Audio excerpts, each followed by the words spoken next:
Ladies and gentlemen, live from the famous ACME Comedy Hollywood, it's Hollywood Stands Up, the comedy nightcap. Starring SUNAH BILSTED and GREER, Adam Harrington, Dennis Hemphill, KARL HESS, Rebecca LEIB, Todd MASTERSON, TINDELL, music by LEIB, and your host, Josh PAGET. And now, please welcome to the stage, Josh PAGET.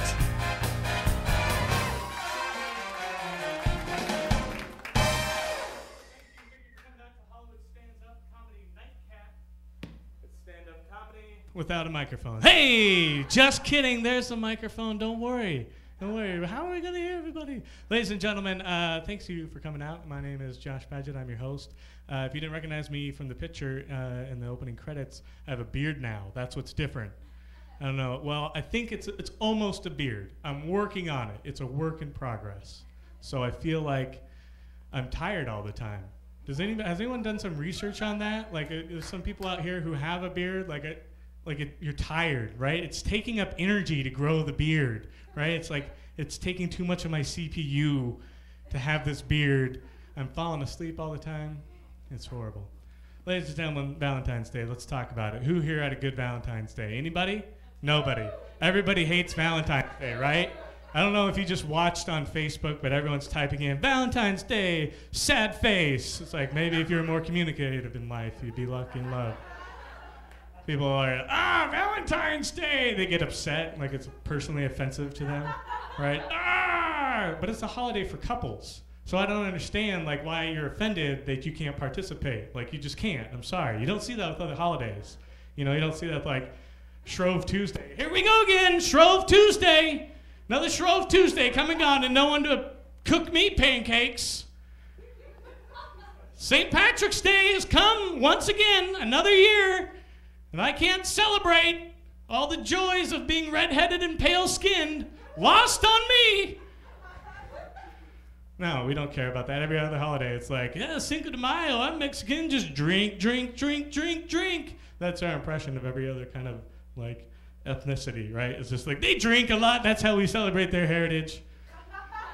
Irish people, Mexican people, Chinese New Year, that's what I do. Valentine's Day, though, I say the same thing, right? When else do you get to eat chocolates shaped? When else? Like, I eat chocolates made into little shapes. That's what I do. I just go home and just binge chocolate eat. That's how I eat. Don't clap for that. That was poor. Man, don't. I have a problem. I'm trying to get it fixed. I have a problem. I'm trying to lose weight. I don't know if anybody else has ever tried to do that, but it's pretty difficult. I was a fat kid, like through my high school years, and I didn't realize it because your friends don't tell you, and people who are mean, they're just mean. So like, this is how I learned I was a fat kid. I was at Elvis' birthday bash. That should have been sign number one, but still, naive kid. And everyone was talking about, like, Elvis, he died when he was like 285 pounds. And everyone's like, well, no wonder he died. He weighed 285 pounds when he died. And I was like, guys, 285 pounds isn't that much. I mean, I weigh that. That's a poor realization. But then again, I was 18. I deserved it at that point. The next day, I'm out running, but I don't have any running gear. I'm just running in Doc Martens and jeans. It's ridiculous. As if I was being mugged at 6 in the morning. I've been trying to lose weight, but my sister, her husband, she's concerned that he's gaining weight. She's like, Josh, he's up to a size 40. It's like, size 40? I was happy when I got down to a size 40. I was counting down 44, 42, 40. I'm in the zeros. I was so excited. I'm losing weight by Atkins because I'm 10 years behind on that fad. I don't know if you guys have tried that. Know that it's absurd. Any diet that's like, hey, you can eat bacon and eggs, but not hash browns, not an apple. That's bad for you. There's things, I didn't lose any weight, but I learned a lot about myself. I don't know if you guys go through that process when you're dieting, It's like you learn, and for me, like all of the carbohydrates you have to give up, like I was fine with all that, like ice cream, no problem, chicken parmesan, no problem, fettuccine alfredo, no problem. But the thing that got me was rice checks. Rice checks was my thing. I could walk through all up and down the supermarket aisle. I'm fine, whatever. I'm eating bacon and eggs every day. No problem. But then I get to the cereal aisle, rice checks. And I'm like the only person who eats rice checks as cereal, right? Like, not even the people who make rice checks like rice checks. Because if you notice, if you're walking down the cereal aisle, like I do often, every cereal box has a picture of the cereal in a bowl with like some strawberries for color, except for rice checks. The front of the rice checks box is like, hey, you could use our cereal to make a different snack. Our cereal's still good. If you put in like some pretzels and some nuts, some Worcestershire, you can make it into something delicious. Please buy our cereal. Please. If you don't want to make that, we bag it for you separately in another aisle. Just go buy our cereal in another form. We realize it's disgusting. I don't even spring for the rice checks. I spring just get the Ralph's brand hexagrains. Anybody else into hexagrains? On the front of their box, they have a bowl with like 8 sides. Like they realize, hey, instead of a round bowl, since we're hexagrains, we could have a shaped bowl. They're like, yes. They're like, how about an octagon? Why not? No one buys this stuff. There's just one guy at the Ralph's on 3rd and La Brea. We got to make 5 more boxes, then we can just stop. The other thing I miss the most, though, is Olive Garden. Who loves Olive Garden, right? That's the best because it's like an all-you-can-eat buffet, but you don't even have to get up, right? They just keep bringing you stuff, whether you want it or not. They're like, oh, I can eat soup, salad, breadsticks. There you go. Well, actually, I want an entree. Well, you still get it for free. They just keep bringing you bread. You're in a duel with the waiter to see if he's willing to give you more bread than you're willing to eat. Either way, it's a win-win for me. I'm horrible. But I like eating at Olive Garden because they have such a lust for life, and by life I mean their food, right? Like even on their commercials, they're always excited about like, it's pasta days at Olive Garden. You're like, you always serve pasta. Every day is pasta day. I didn't realize, but there's like seasons that like, it's ravioli days. I didn't realize that there are seasons. Yeah, lasagna is totally a fall pasta. They're always bragging about how they know real Italian cooking, right? They have a process that they explain to you in the commercial. It's like, every year we send one chef to Italy to observe authentic Italian cooking. And then that chef comes back to the United States and tells 2 other chefs. And those chefs tell 2 more chefs. And those chefs tell 2 more chefs. Tell at least one person at each of our 3,000 franchise locations has at least heard of Italian cooking. Gotta love that. And you also gotta love, how about this transition? And you also gotta love our next comedian. Ladies and gentlemen, he's been a local around LA and he's performed at the Montreal Comedy Festival. Please welcome him here to ACME, KARL HESS. Hey. Give it up for Josh, guys. He is hosting this show. This is great. Look at this. This is fantastic. I've had a very good Friday, so this is just kind of the icing on the cake for me. And by that, I, of course, mean I woke up at 1 p.m. and went on Facebook for 7 hours, so feeling pretty good. Gonna count that as a win. I figured out a way to tell today when you've been on Facebook for way too long. It's when, like, the ads on the side of Facebook, like, really start making sense to you. That's a bad sign. Like at hour 4, I literally found myself thinking, I was like, maybe I do want to meet Christian singles. And I was like, no, step back from the edge, man. What are you talking about? No one wants to meet Christian singles. They're terrible people. That would be awful. A really bad date. Haven't been getting much done because 2 weeks ago, I got my medical marijuana license and Netflix streaming on my television on the same day. So I'm surprised I made it here tonight. I haven't been outside in 2 weeks. Do you guys have Netflix streaming on your TV? It's amazing. It's it's dangerous. Like, I'm at the point with it now where I just like watch what Netflix tells me to watch, you know? I'm just at home on the couch like, yes, I do love cerebral foreign dramas. You know me so well. You know me so well, Netflix algorithm. Let's hang out all day. I mean, I also learned if it's 3 p.m. and you haven't put your pants on, you can go ahead and throw in the towel on that day. You can just, you're not gonna. You can use your pants as the towel, just like, I'm not gonna need these. Okay, I'm gonna throw them in. We're good. We're done. Okay. I'm committing to the couch today. I'm pretty broke, but like everyone's broke, so you can't really complain about it. And I love when like things are shitty in the country. Everyone always says the same thing. Like, there'll always be one dude who'll be like, well, what would the founding fathers say? And you're like, why would you bring that up? That's not going to help anything. And then the other week, my friend was like, I think if the founding fathers traveled through time to modern America, they would vomit with rage. I was like, maybe. Who's to say? Maybe they'd be vomiting from the time travel. You don't know. I'm assuming it's naked and crouching, Terminator style. That could be very disorienting. You'd be like, what century is it? I'm naked, blah. You'd probably vomit. Then I thought about it more. I was like, you know what, friend? Maybe you're right. Maybe guys like Hamilton, Washington, those guys might be pretty pissed. But I think we all know Ben Franklin would be too knee-deep in booze and pussy to really care that much. It's true. He'd be like, sure, the Republic's on its knees, the corporate interests, but loose women abound. This is fantastic. She says her name is Chastity, but me thinks she's anything but. Then he'd be like, 5 whiskeys, please, and run off without his pants. Classic Franklin move. It was called pulling a Franklin for a brief period in the 1700s. Probably watched too much History Channel, as evidenced by that last joke. All I do is get high and watch History Channel. I love History Channel. I love like the oldie station. I love K-Earth. That's my favorite station. It's just Stone Cold jams. How can you not be in favor of Stone Cold jams?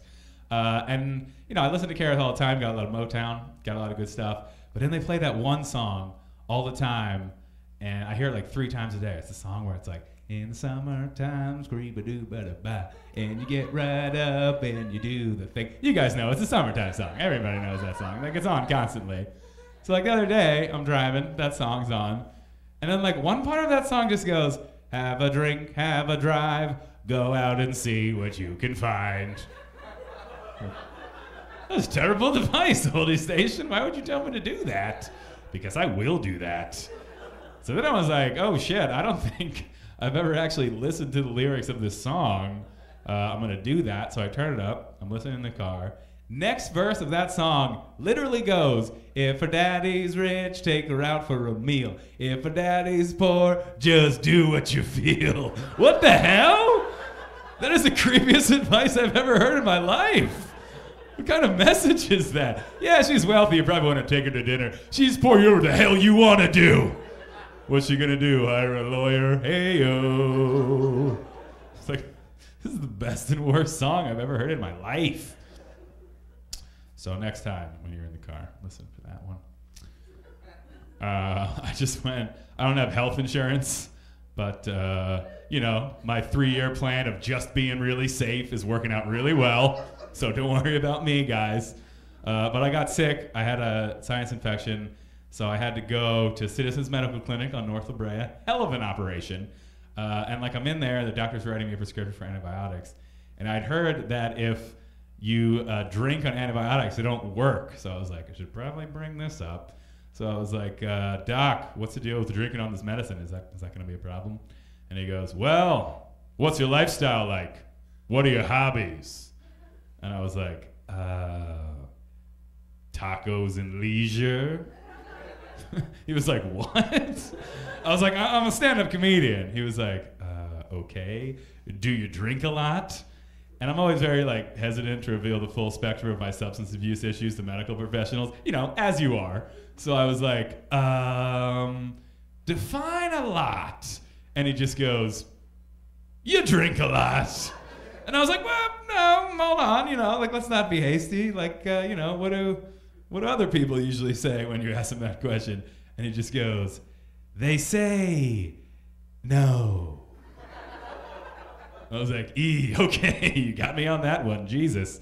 Got me with your crafty medical school logic. Yes, I drink a lot. Is that going to be a problem?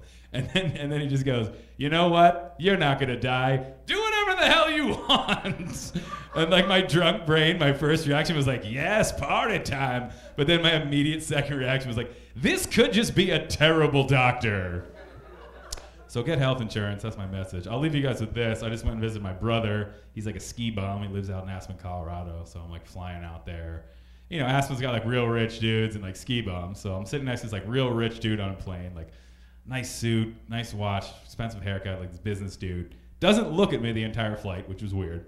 Then as we're coming to land, he like looks over at me for the first time and kind of like sizes me up. And then he goes, so, are you going to Aspen for business or pleasure? I was like, what? But then I thought of something amazing, so I was like, business? And he goes, well, what is your business? And I just looked him dead in the face and I was like, pleasure! He literally did not respond. He just got off the plane and shaking his head like, what the hell just happened? I have no idea what the hell just happened. Guys, thank you so much. Enjoy the rest of the show. Give it up for the man. KARL HESS, ladies and gentlemen. KARL HESS, huh? How about that hair? Fantastic. He gets that all the time. He hates it. Ladies and gentlemen, our next comedian was voted the best comedian in the world by Jesus twice. Please welcome to the stage, Dennis Hemphill. Woo!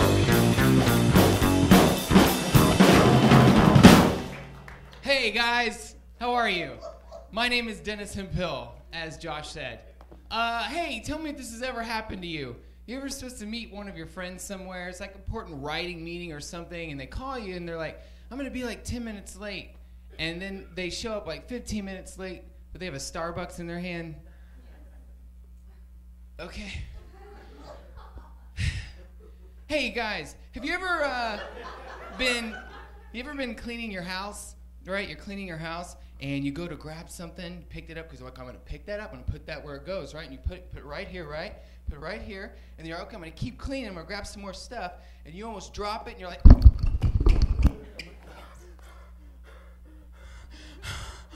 I can't believe I almost dropped that. I totally almost dropped that. What would have happened if I would have dropped that? And it was just a pillow, and it would have been fine. Because pillows don't break. Oh, now you get it.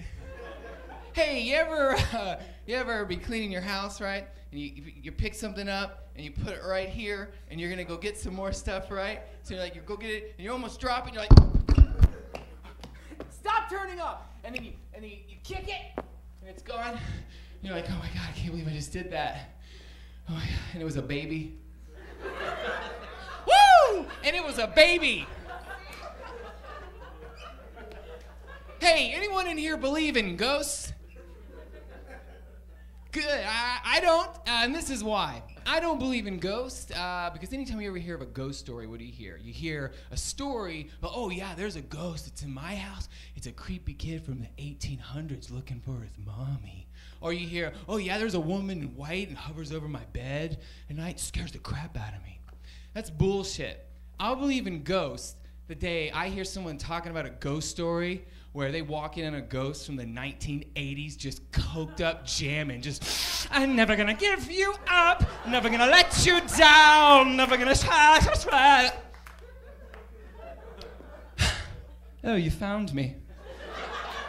You found the 80s ghost. Did you want to do some coke? Are you good? Or you just don't do it all, okay? Did you want to, how did I get here? Oh, right, okay. Hey, because, right, what causes a ghost? A tragic death. And how many tragic deaths happened in the 1980s? Like 4 kabillion. So really, we should have a shitload of 1980s ghosts just everywhere. Just get out of my dreams. And into my car. Can I just get to my car? I have to go to work, please. Excuse me. Can we corral all these 80s ghosts somewhere? Haha, see? Woo! Because they all died. doing coke and stuff, OCD, or for some reason, you ever see the ghost shows? All of a sudden they've forgotten how to talk. They come back as ghosts and now they can't talk anymore because they get those EVPs, right? The ghost hunters like, listen to this, play it. Play it again. I mean, they what? Just said, get out of my house.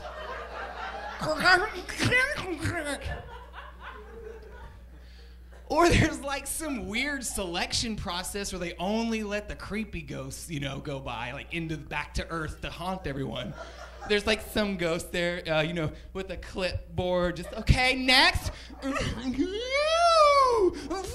Okay, good, you're good, go on, go scare the shit out of someone. And then they goes, what's up? Get out of my car. Hi. Woo! Let's go back. I gotta talk to some people. You know? No, thank you. You're staying. Why? I just want to go. I unfinished business. No. Or they all have OCD. Did I already say that? They all like they have OCD for some reason, right? Because you hear this. Oh yeah, it's a ghost. It comes in my kitchen and it opens and closes the drawer and it knocks and knocks. These poor ghosts, they have something to say. They've come back to say something, but they're just stuck. 1, 2. There you are. I gotta tell you something. Oh, I gotta finish. 3, 4. Next time. Oh. I just don't think you die and you come back as a ghost and you're like, oh, look, drawer.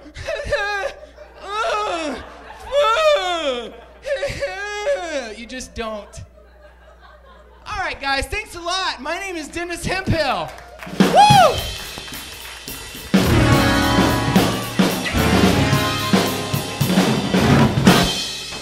Never a few minutes about ghosts. That's one of those bits where like someone will be talking about ghosts later this week and they'll be like, it's like there's an 80s ghost and you're trying to do it, but you don't know how to do the squat like thing that he does and you can't do his weird voice. And you're like, this guy I saw, he did it really funny. You'll have to see him. I don't know. He's probably not at that same club this next time. He's here a lot. Ladies and gentlemen, our next comedian just returned from the Charleston Comedy Festival, and you may have seen her on Hung on HBO or Party Down on Stars, if you're the more affluent audience with premium cable. Please welcome to the stage, SUNAH BILSTED.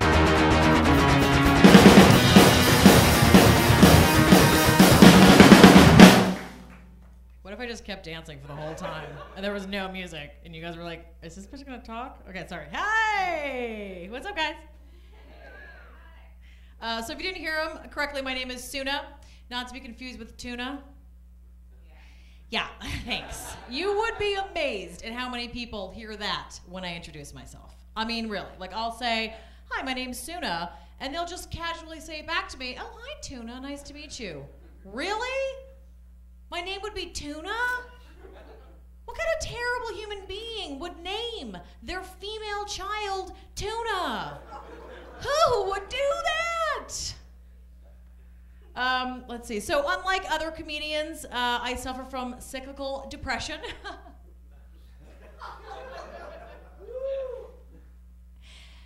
Have you ever been so depressed that you fantasize about something happening to you that'll land you in the hospital? I mean, nothing like terrible or life-altering, just something that forces you to lie down for 6 days, living on painkillers and attention. No, just me? Just me? That's great. No, I actually do. I have gratitude for life, I do, and there are certain things that I do to give, back to the world, like, like I think about volunteering all the time. I mean, I think about it at least once a week. I occasionally even Google it. Different non-profit organizations. I do that. I think about it a lot. That's sort of half of it. When I steal, I only steal from large corporations. Thank you. And I make sure to sleep with at least 2 ugly people a year. Just to give back. It's like a nice thing. Yeah. But I will confess to you guys, I do occasionally steal every single time I go to Target. I don't know. I can't bring myself to leave that place without stealing something in the $5 to like $7 range. I have to do it. Makes me feel like I'm bucking the system somehow. You know? Yeah. But the Target in Hollywood that I go to is a little scary, actually. There was a stabbing there a while back. Like some crazy woman just helped herself to a butcher knife in the kitchen section and just randomly started stabbing people in the store. It's okay, we can laugh about it. Nobody died. It's okay. But like when things like that happen, like everybody wants to relate, you know? And like, and all these friends that were like, oh my God, that's my Target. I almost went to buy toilet paper today. Could you imagine if I had been there? I'm like, all I was thinking was like, are you kidding me? I wish I had been there. And not as a witness, as a stabbee. Come on, how awesome would that be? How much love would that get you? God, everybody would be talking about me. They'd be like, did you hear what happened to Tuna? You couldn't beat that Facebook status update. Whew. Oh, your latte was a little cold this morning. Yeah, well, I got stabbed at Target today. I win. God. I'm actually, the lipstick I'm wearing, I stole from Target. I did it. It's red. I like to wear red when I'm single because, like, somehow to me it says, I'm available. I don't know why.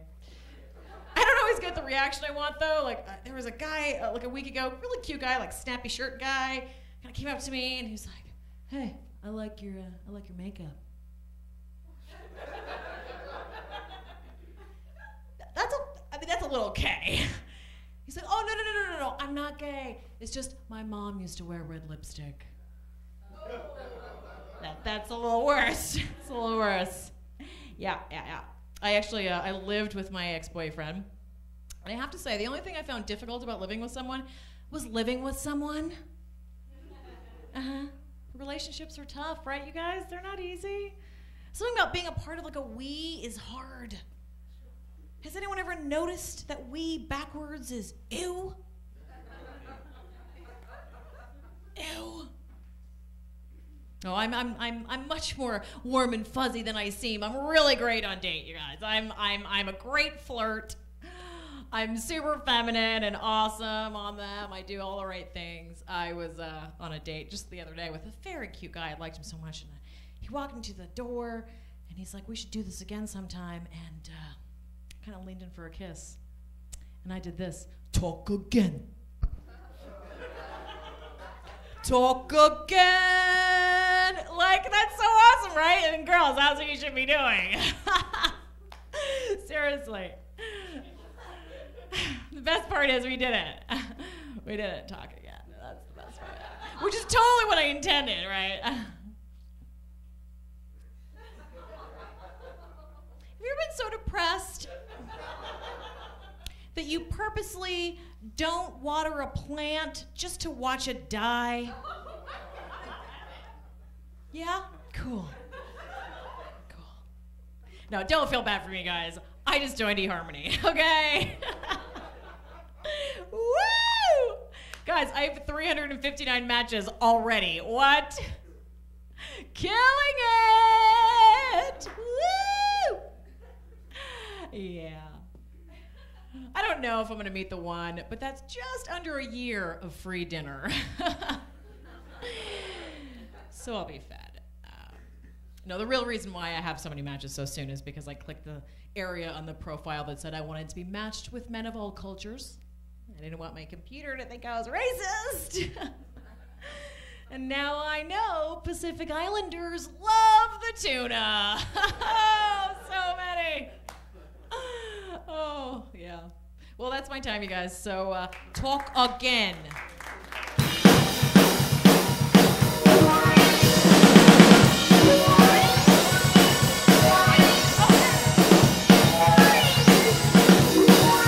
BILSTED, ladies and gentlemen. SUNAH, right? Is anyone else here on online dating? Are you not admitting that because you are on online dating and I've sent you a message and you didn't respond and now it's awkward? You know what to do? Because I am on online dating and that's happened a lot. Like I message people and they don't write back. And it's happened so many times that I started putting at the top of my profile a little like preface, like a little about the author acknowledgement section. It's like, hey, if I messaged you, I'd like you. If you don't like me, that's fine. You don't have to write back. We don't have to go out. But if you would just do me the favor of writing back and telling me what's creepy about my profile. Like there has to be something in there. Like you only have pictures of yourself, or don't list the nightly news as your favorite TV show, or something in there. If you could just tell me, because I'm going to message other girls, so it's really just an altruistic effort on your part to tell me the creepy thing that's in my profile that keeps you from messaging me back. So then the next girl I messaged, she messaged me back and she says, hey, you want to know what's creepy about your profile? The thing that's creepy about your profile is this whole forward section from the author asking what's creepy about your profile. That's what's creepy about your profile. And then I wrote back to her, I said, but it got you to respond, huh? Huh? And then she responded, block this user. That's how that works. That's why other people don't do online dating. Ladies and gentlemen, our next comedian was voted by Crave Online of one of the top 10 comedians. He's also voted by me as one of the top 10 comedians. Please welcome to the stage, Ed GREER.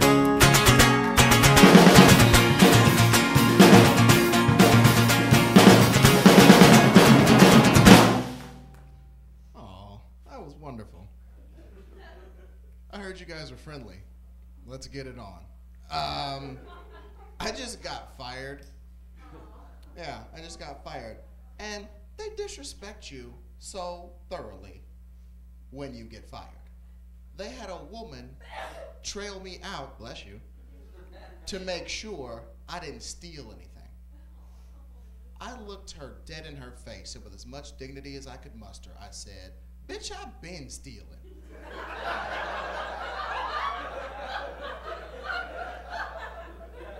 You'd need a time machine to stop me from stealing out of this office. You holler at me if you need a stapler, bro. You know what I mean? Or some Post-it notes. I used to use the paper clips to clean out my weed pipes. Anybody else?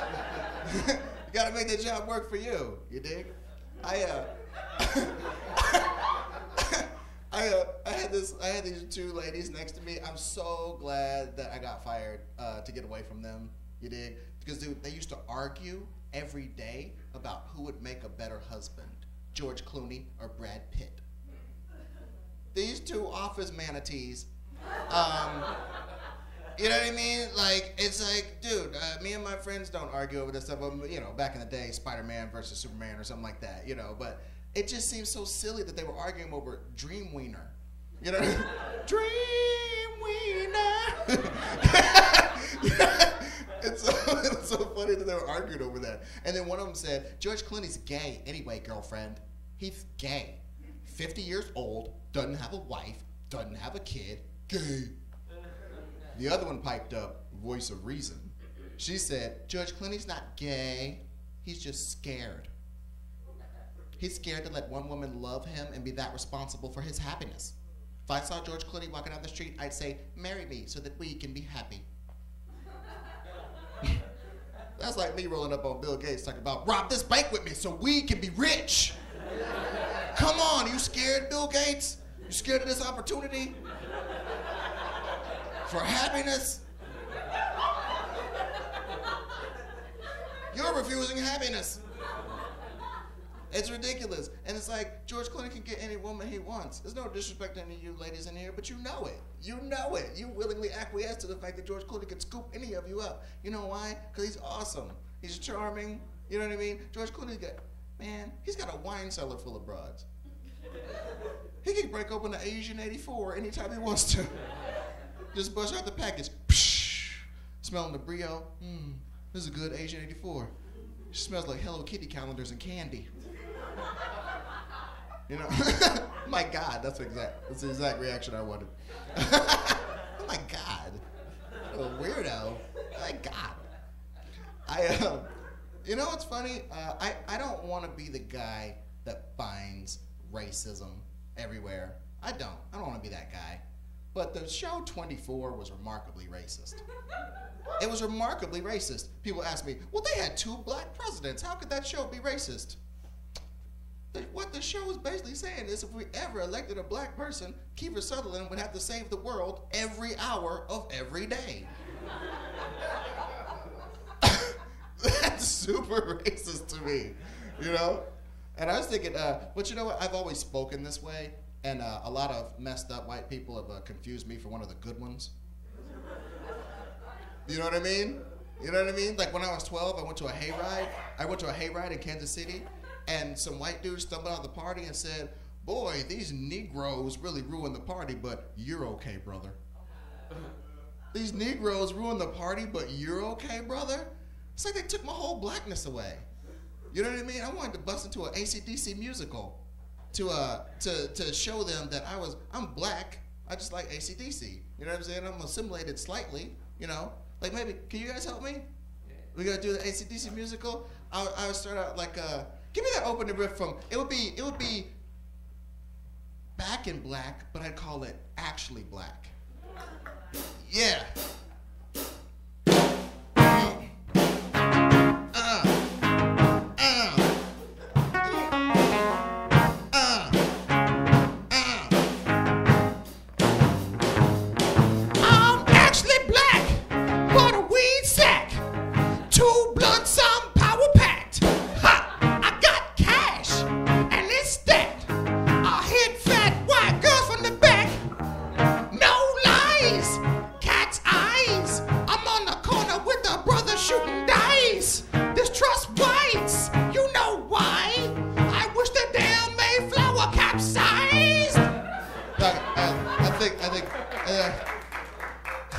Wow. Sorry, I was by myself for a moment. That was great. Oh, can you guys help me with another scenario real quick? I was thinking, I was chilling out in the shower the other day, and I was thinking, I'm so poor because I got fired. And then I was thinking, Spider-Man is also poor. And I was thinking, if I was Spider-Man, there's no damn way I would be poor. You know what I mean? Michael Jordan can't jump 1/10 as high as Spider-Man, and he's rich as hell. Obviously, Spider-Man's not applying himself. You know what I mean? He already takes pictures of himself doing cool stuff. Why not make some records of him doing cool stuff? I think that'd be dope. Spider-Man would be a fresh gangster rapper. He'd be up in the recording booth. Go ahead, give me that beat. He'd be in the recording booth talking about, this one goes out to Uncle Ben and all the brothers that died in the struggle. Check me one time, Queensbridge. Spinning me some webs, running from the feds. Hanging upside down while your girl give me some head. Hip-hop impresario, swinging through the barrio. Spider senses tingling so your ass can't even harm me, ho. Spider-Man is a straight-up pimp. Jim! Spider-Man straight bust you with your lip. Jim! Spider-Man gotta keep a full clip. While I'm swinging on my webs, you'll be swinging on my whoa. Spider-Man is a... Anyway, guys, thank you guys very much. Thank you guys very much. Ed Greer, ladies and gentlemen. Ed Greer, making use of the band. Give it up again for Elemental P, jumping in, helping Greer with the set. Ladies and gentlemen, we were talking about dating earlier because that's all I ever talk about. I wanted to bounce this off of you. Just tell me who was wrong, because I've asked, and some people say I was wrong, some people say she was wrong. But see, I went out on this date, and we're trying to like, what are we gonna do? What are we gonna do? It's like farmer's market. Okay, so we're gonna go farmer's market. Has any of you guys ever gone to the like farmer's market date? Like, it's a good date because like you walk around, you can get a cup of coffee or some kettle corn, and you know, there's like pretend like you're gonna buy a belt for $50. Like there's stuff to do. You know, there's interesting people hanging out. You know, so I thought like this would be a fun date. But then when I arrived for the date, the girl has like, she's going to the farmer's market. Like she has a canvas bag and she's buying groceries. This isn't a date. I'm following her around on an errand, right? So I don't know what. So we're going around. She's like, oh yeah, I need some lettuce and I'm gonna get some milk and I want to get some OJ. So I need a dozen eggs. It's like do I pay for that? That's my question. That's where it got weird, right? Because like if we went out for breakfast, like I'd pay like $10 for 2 eggs scrambled. But now that it's a dozen eggs and they're in a carton, I feel like, is there a difference there, ladies? It's like, because we're like, all right, here's your bill. And then she kind of like looked up at me. I was like, I didn't work. Is this a date? I'm not sure. Awkward, right? It's awkward, right? I'm cleared. Thank you. Vindication through this audience. Resolved. Ladies and gentlemen, our next comedian is a hilarious writer. She's written for Funny or Die, Gawker.com, and Say Something Funny, Bitch. Please welcome Rebecca LEIB.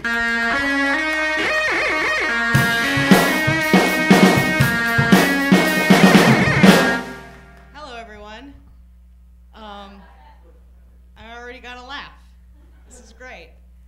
Oh, who needs some? Stop it, Rebecca. Anyway, my name is Rebecca LEIB, and I'm here to talk about things I like and or have opinions on. I'm a great lover of people. I like people. I like to watch them. I like to observe them in their natural habitat. I'm like I just like to, pick away at that shit. Just pick away at it. Find out what's inside. A little treasure trove, secrets. Anyway, I've learned, and this goes for myself too. I have observed that most people are terrible. They're terrible. Terrible, terrible, terrible, terrible. I'm on the fence with you. You could be terrible. You seem like you have a lovely life. You're out at a comedy show. But I don't know, you could have like a dining room full of Nazi paraphernalia at home. I don't know. I don't know. I want to believe that she's wonderful and you guys all volunteer and shit. But I can't believe unless it is like gloriously revealed to me. I didn't believe in sex until I had it.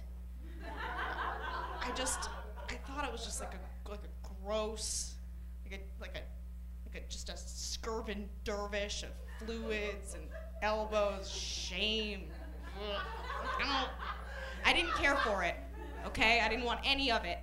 But I said, Andrew Kushner, buy me another Mike's Hard Lemonade, which we're new to the market. And let's do this. Let's have sex. Have sex with me. Have sex with me here now in your parents' bedroom while they're away on a psychiatry conference. Please. And we did. But it wasn't like a regular parents' bedroom that you might know from movies and television. It was like a Zen bedroom, so it had like bamboo all over the place and like a perpetual fountain and like ancient Chinese calligraphic shit on the walls. But we had sex, and I still have sex to this day.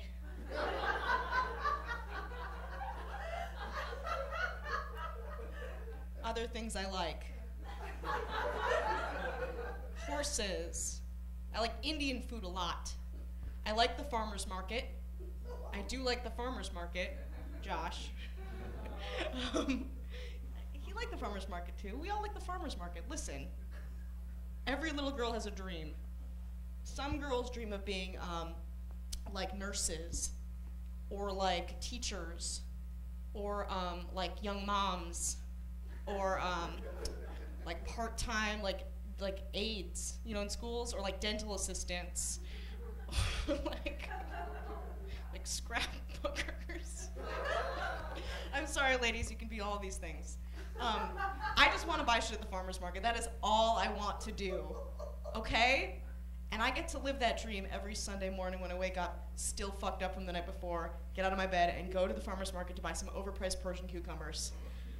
Ugh, I got excited there. But maybe some of you guys understand where I'm coming from, because I'm from Wisconsin. So the closest thing that we have to a farmer's market is like a bin. And in that bin, there are crab apples. And next to the bin, there's a sign that says crab apples, free. Get your crab apples from this bin. And then you get to pick your crab apple from the bin, take it home with you from the bin. It's in a bin. It's crab apples, you guys. So you would imagine my surprise when I go to the Hollywood farmer's market, and it's just like organic tortillas, and like onions, like a beautiful big bag of onions, and like Kate Winslet,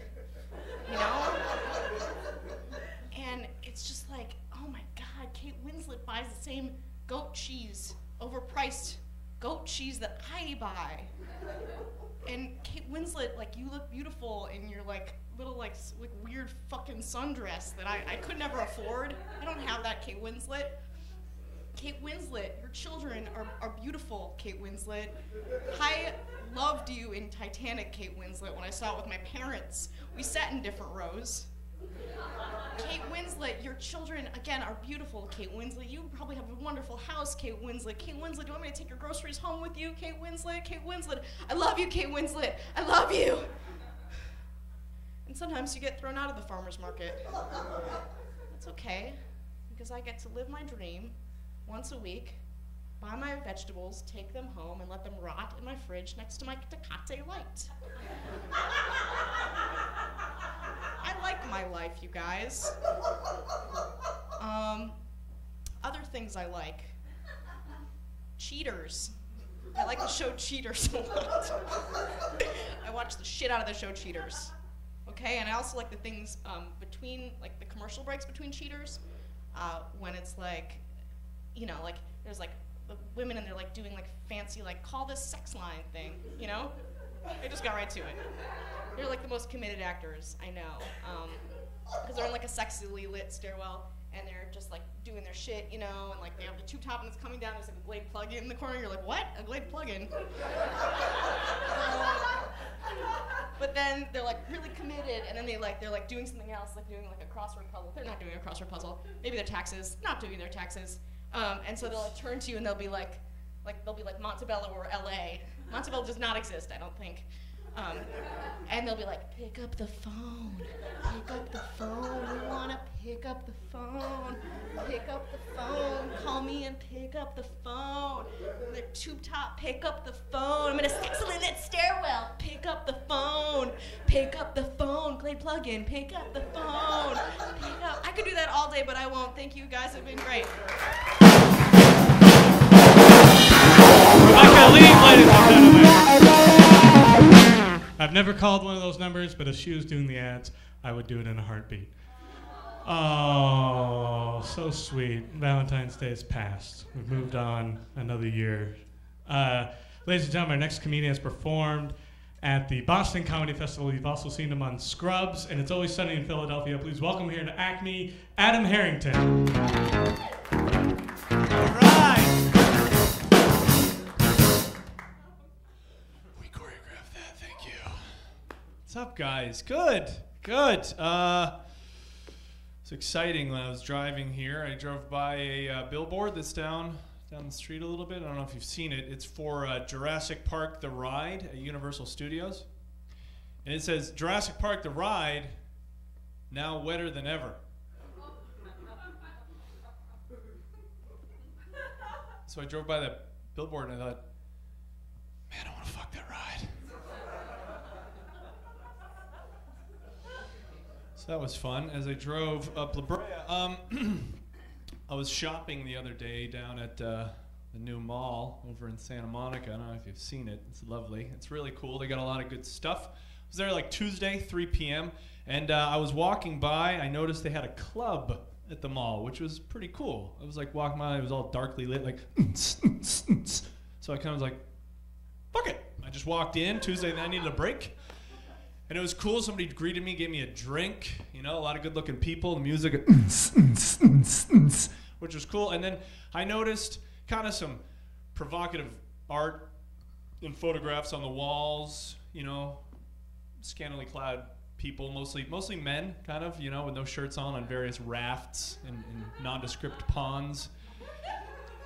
And then this guy comes up to me, and he had no shirt on. He put his hand on my shoulder and said, "Welcome to Abercrombie & Fitch. How may I help you?" That is a gay store. It's a homoerotic type store, which was fine though, because I was already loose from the alcohol, so I kept shopping. And I was looking through the jeans section, and there was a dick coming through the wall. There was a glory hole in the 34-32s, but I kept moving, and I went to the back room, and if you go in the back room there, you'll see, you can turn the corner, there was a mannequin just kind of like, and I kept walking, and I saw the mannequin was jerking off another mannequin. Just,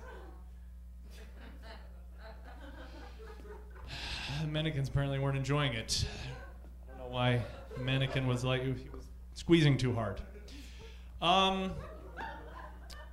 Yeah, that was weird. I was looking for a sweater and I left with Hep C. So it's, speaking of driving before, a fun thing you can, no, I drive, I drive. Good night, everybody. Thank you.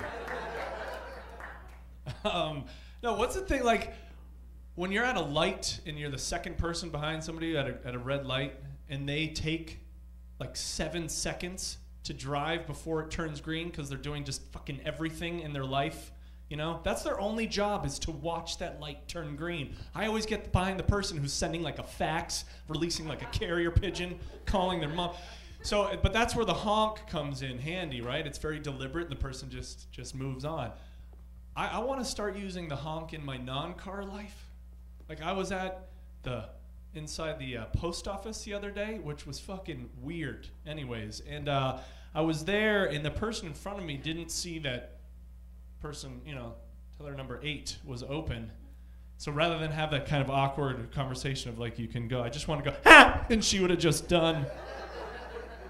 That would have been, that's good. That's what I'm going to start. And it will work everywhere, really. Just old ladies writing checks at grocery stores for apples and Pampers. Just, nah, sorry, I will take out a debit card. You can try that at home. So I'm getting older a little bit. Not that much older, but like noticeably some things, like, you know, things start to ache a little bit more, of course, all that shit. When I drink, I kind of just more get tired than anything else. You know, it used to be like, unless there's a girl kind of around that I might be able to talk to, I'm going to bed after 3 drinks. Back in the day, I could be hanging out with my boys and just be like, no, let's do 3 more drinks. And we'll talk about our childhoods and silly stories, and then we'll wrestle. Let's do 7 more drinks. That's not happening anymore. Unless, like, and even then, like, I have to weigh between talking to a girl at 1 a.m. and maybe getting her number or playing with her boobies, and then like my deliciously comfortable bed. And 9 times out of 10, my fucking Tempur-Pedic pillow will win out. Always. Unless she has like Tempur-Pedic breasts. Tempur-Pedic titties. Do they make those? No? That would feel weird. Yeah, but I'm getting older and I start thinking like, get nostalgic about things. Like our generation kind of sucks, you know what I mean? We don't really do anything that cool. Like our grandparents' generation, they were the greatest generation. They always had cool stories about everything. Everything they would say was like just classy and romantic. Story about how they the grandparents meet their spouses is always just fucking amazing. Like, tell your grandkids, like, come here, Timmy. It's about time you learned how I met your grandmother. Well, sometime after the war, and a few of the fellas and I just decided to go down to that new gin joint called Swingin' Sammy's. We had been through a lot together. Betty Goodman was playing on the stage, and we were just about to toast our gin martinis when there I saw her. The most beautiful girl I'd ever seen. Hair as red as a California sunset, and with a face that would make, well, even Rita Hayworth blush. I knew right then I had to marry her, so that summer we were hitched, and 60 years later, I'm still more in love with her than I've ever been. Like, that's a story. That is a very romantic. I'm very worried what I'm going to tell my grandkids. It's not going to be anything like that. It'll be like, come here, Timmy. It's about time you learned how I met your grandmother. We were at my buddy Steve's bachelor party in Vegas. We had just finished blowing lines of cocaine off the 2 lady dancers we'd invited to our rooms to perform various acts of mutual penetration in cunnilingus. We had been through a lot together.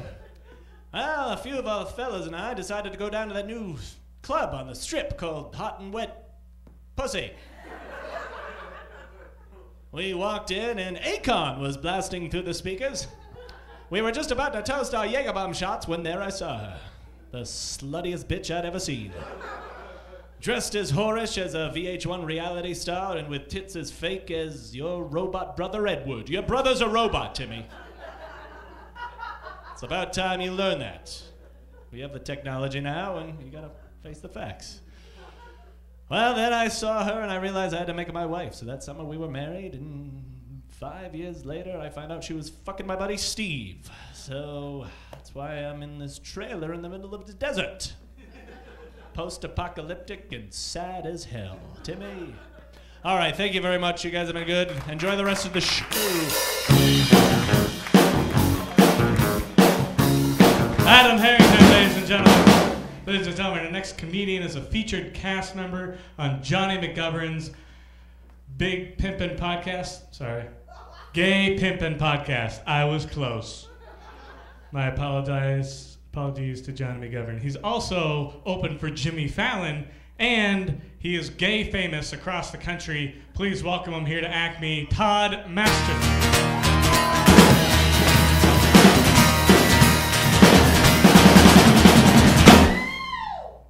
Thanks. Hi. Let's get into it. I go to a lot of comedy shows, and I was at a comedy show recently where a comedian was talking about the difference between Coke and Pepsi, and she said, "Do we have any Pepsi fans in the audience?" And a woman went, "Boo!" Really, ma'am? Boo that hard at Pepsi? You have a lot of time on your hands? Were you up for a job and Pepsi got it? Were you raped by Pepsi as a child, ma'am? Did Pepsi sleep with your boyfriend? How much do you love Coke? Easy, Christina Crawford, take a break. That's a gay joke, because Joan Crawford owned Pepsi. You'll get it in San Francisco. I auditioned for every commercial you've ever seen in your entire life, ever. And I don't book any of them, that's why you don't recognize me. But recently I got called back to play Bigfoot. And I was like, done. Look at me. Like, why do I even need a callback? Just give me a contract, because this is real. And I'm 6'7". Like, I'm Bigfoot. I don't think I need a callback for it. So I go and I get there, and there's two other guys up for the part, and they're both 5'11". I was like, I'm 6'7". What the? Are you guys just here for filler? And so I did it. I went in. I killed it. Like, I did the full Bigfoot. I did everything. Like, they loved it. They loved it. And I was like, oh, I booked it. Like, I even put it on Facebook. I was like, I just booked a commercial, you guys. I didn't book it. And on Monday, I get a call from my agent. She's like, hi, Todd. It's Becky from whatever.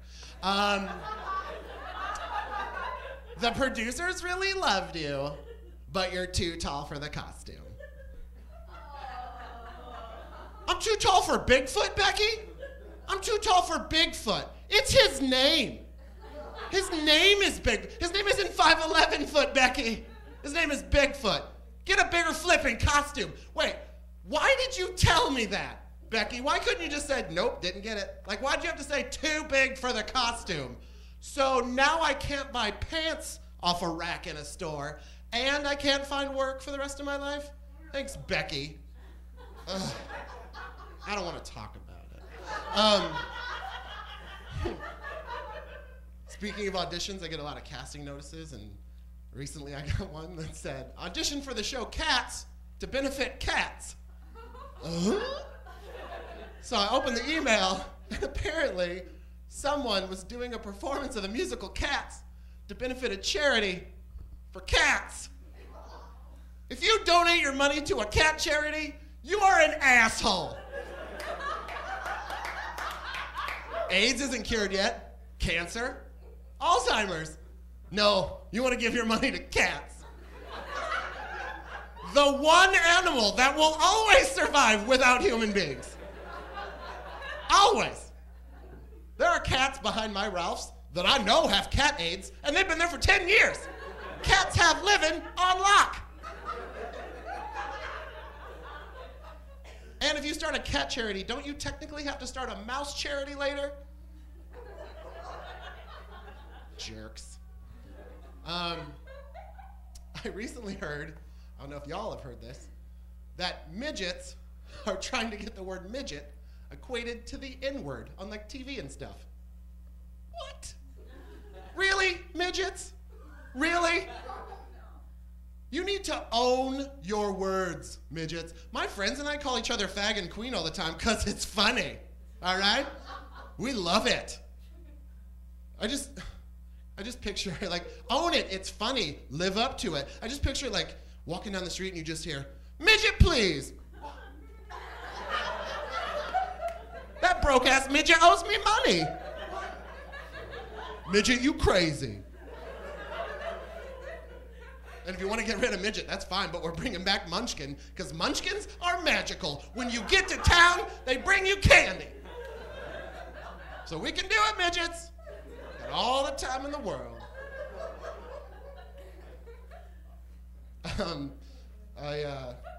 So I'm really gay, like I'm super gay. I'm on a certain level of gay. Like I cried when Madonna performed at the Super Bowl. I only wear diesel jeans. If I meet Oprah Winfrey, I will die instantly. Like, I'll just be like, Oprah, dead. I'm on a certain level of gay. So I have a lot of straight girlfriends. And it's awesome, because that's what we do. And when you have a lot of straight girlfriends, they listen to your fashion advice, and they're always pretty.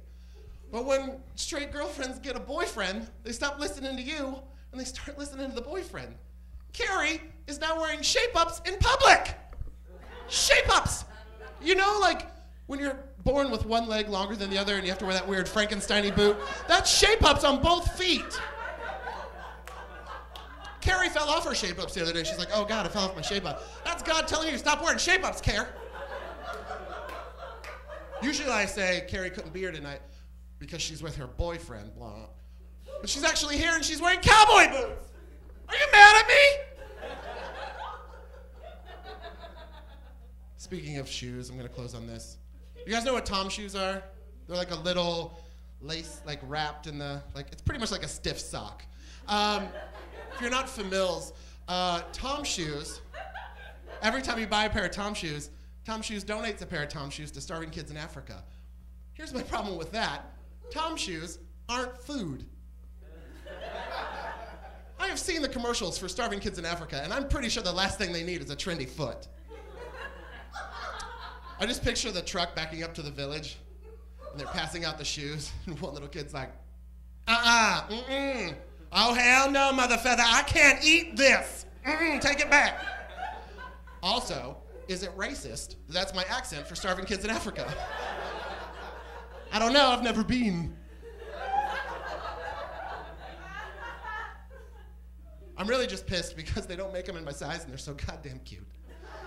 And I just want it, and I can't believe that I have all this money like Julia Roberts in Pretty Woman, and they won't let me shop.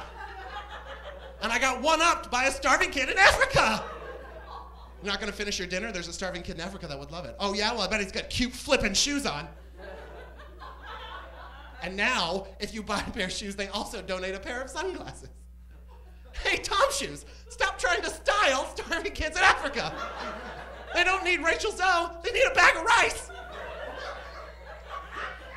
Thanks, guys. Have a good night. Once again for Todd Fantastic. Fantastic. I don't know. I've seen Tom's shoes. I've eaten at a restaurant in Little Ethiopia. I think they're the same thing. We put all these boiled vegetables on a Tom shoe and you ate it. Joke's on you, Josh Paget. Ladies and gentlemen, our next comedian has written for Ranker.com, where his articles have over 2 million views, and he's recently seen in the Adam Sandler hit movie, Jack and Jill. Please welcome him to Acme, Ian Tindell. And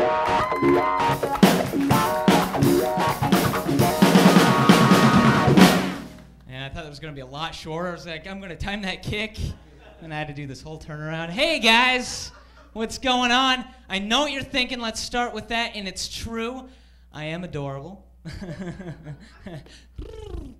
And apparently retarded, too. I know you're thinking that, because that is what I tend to get all the time. Just, oh, my God, you look so young. You are adorable. Oh, I could just fold you up and put you in my pocket, Macaulay Culkin. Okay, all right. That's a good idea. But how about this? How about when you fold me up, how about you go ahead and just put me in your vagina? How about that? That's where I'd rather be. Did I lose you with that one? That's where I'd rather be. It's a little emasculating. In all honesty, I'm 27 years old. I I graduated from college. You know, my testicles dropped in January, so that was a big deal. That was a happy new year to this guy, right? My dad's talking to me again. That's nice. I have no son. Let's see. God, it's not just women that I get this from too, and it's men. And I've got a very recent story that I have to share with you that happened to me on Valentine's Day, which makes it just that more heartbreaking. I was waiting for the bus on Valentine's Day, and it was, I don't know why that's funny. It just seems kind of pathetic, right? And it was about 7:30 at night, and I was wearing this shirt. I had to wear it again just to make the mood here. And I was just at the bus stop by myself, and a car pulls up, rolls down his window, and motions to me. And so, of course, I approach it, and the guy leans out and asked if I was working tonight. And I shook my head, and then he drove off, and it took me a second to realize I just got propositioned for sex. Like, I was, propositioned for sex on Valentine's Day. Guys, I'm wearing a Pac-Man shirt. I don't know, what about this says I'm selling my body? This is Pac-Man, right? It's not like gay slang now, is it? It's Pac-Man swallows, but it's I want to wear the shirt. Oh God, I don't know. It was so bizarre. My grandparents are douchebags. Let's see. I don't have a transition from that joke to this. They're not douchebags. They just make me feel like a douchebag because they're the only people that can make me feel like an idiot for waking up at 8 in the morning. And I was just visiting them. And I try to make an extra effort to wake up early, and of course I wake up at 8 in the morning. They're already halfway through their day, and I get the oh hey Mr. LA waking up at all hours of the morning. Really the sun isn't even up yet. I just beat the sun, and you're gonna give me shit for this? This is not an LA thing. This is just not a being on the verge of death thing, in all honesty. I stay up late at night. I have shit to do. I get on Facebook. So I don't get why I get shit for this, but I do. But I don't know. I'm not going to complain too much. I'm in the will. It's all right. Let's see. What else? Oh, raise of hands. Let's see. I want to get a count here. How many of you have ever been dumped by someone you're really in love with and been together with for a couple of years when you're in the car in a drive-thru of a Taco Bell? Hands? Let's see the hands raised. A few of you. Okay. I'm not completely alone in the world. That's good. Yeah, that just happened to me recently. And here's the thing. I get it. Go ahead and ruin my life. That's fine. But don't ruin Taco Bell. That was a sacred thing that she has now taken from me. I can't eat cheesy Festa potatoes without, getting a little teary-eyed. And it shouldn't remind me of that. Drink a Baja Blast, and then that spells your day, right? That got dark. That got really weird. I normally don't do that. I just I'm gonna make you guys suffer a little bit. I'm sorry. I'm so sorry. Here's the thing that I always have a question about when a relationship ends, and I'm gonna pose this as a question to the women in the audience. But women, why do you always want to be friends when a relationship ends? I don't get it. I really don't. I don't get the whole hey. We can't be naked in the shower together anymore. Well, let's go to Yogurtland. Just once a month. We'll just talk about shit. No, why? You're offering that because you want to feel better about yourself. And you want me to feel better. If you want me to feel better, then offer me something that will actually make me feel better. Okay? Something just awesome. Like a treasure map. Right? Some of you reacted, some of you didn't, because it's a weird thing for me to say. But come on this journey with me, and I'm going to explain to you why a treasure map would be fucking awesome. I just imagine myself sitting on the couch with a pipe and reading a magazine or something, and loafers on, and she bursts into the house and just, you know how my father just disappeared a couple of days ago? Well, I was in his attic rummaging around through his stuff when I came across a strange-looking scroll. Now, upon unwrapping the scroll, I did discover upon it a map to where you say to Lincoln's Gold. Now, you know how my father was always ranting and raving about this, but we always turned our heads the other way because we thought it was a myth? Well, just as I Well, just as I discovered this most ancient of secrets, a group of strange men dressed all in white burst into the house shouting and yelling about the location of the map. Now, just as they came through the attic door, I leapt through the window onto the roof of my neighbor's house, rolled down to the streets below, bullets whizzing overhead, cars chasing me, dogs barking, and I came straight here. Now, we can't fuck anymore because I need some space, and you're a little needy, but it's not you, it's me. Would you like to have this? Yeah, I would fucking love to have that, and when we finish, we can go to Yogurtland and talk about shit, and then you can fold me up and put me in your vagina. My name's Ian Tindell. That's my time, guys. Have a good night. Ian Tindell, ladies and gentlemen. Ladies and gentlemen, thank you so much for joining us at the Hollywood Stands Up Comedy Night Camp. We'll be here in another 2 weeks. Thank you so much. Take us out, LMNOP.